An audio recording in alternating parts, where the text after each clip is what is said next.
I've been starving to see a full match, and we didn't just get one, we got five. 5 full matches, and they look amazing. The stages with destructible parts, the visual of the attacks, the finisher moves, the individuality of the characters' attacks, the Guilty Gear / Soul Calibur-like intros, and above it all, the gameplay. Spoiler alert, it didn't disappoint. Before we get into the gameplay stuff, did you hear the OST playing in the background?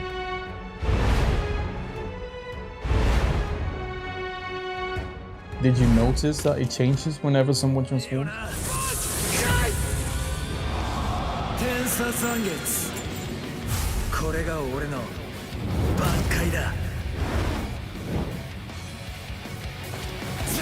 Did you notice that it changes again when both are in an awakened state?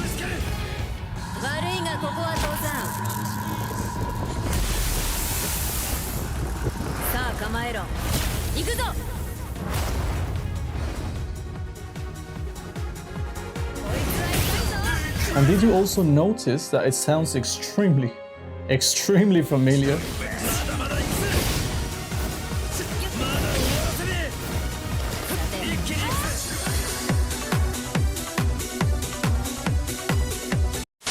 I'm not gonna go too deep into the overall gameplay mechanics since we already know most of this stuff already.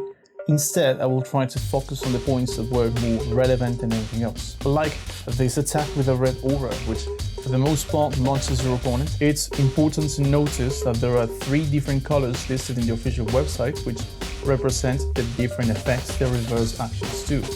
But nowhere is anything about the red color, so I suppose it's either an unblockable attack or a super armor move, or both. There is also this other move which I think was used only once.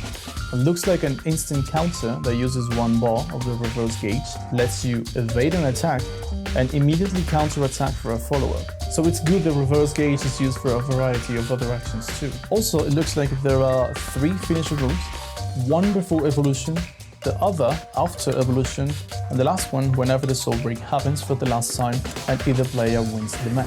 What the fuck? おっさんでいただきましたまさかのゲスト登場よかったうわ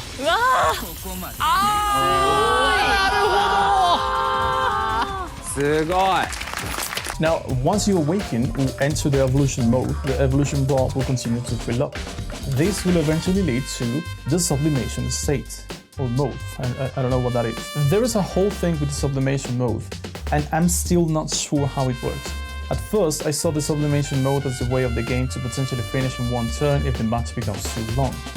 Notice how when Ichigo enters the sublimation mode, Byakuya's highlighted comparable bars go from 4 to 5, which means if Ichigo soul breaks his opponent, he could now win in the next match. But earlier in the same gameplay showcase, you can see that Rukia enters the sublimation mode, but Byakuya's comparable bars don't really change. Instead, when Byakuya immediately after enters the sublimation mode, Rukia's comparable bars do actually change.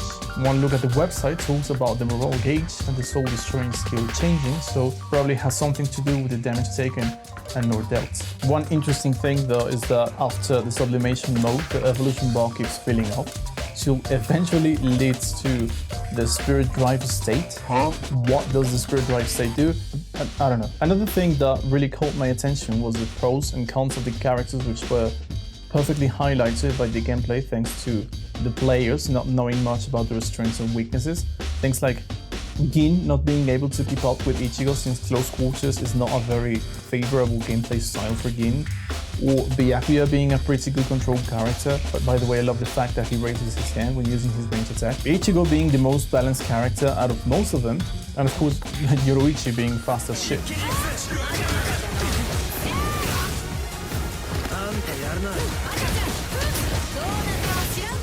But all of these are weaknesses and strengths that, if being aware, could be exploited, and in the correct hands, every character can actually shine.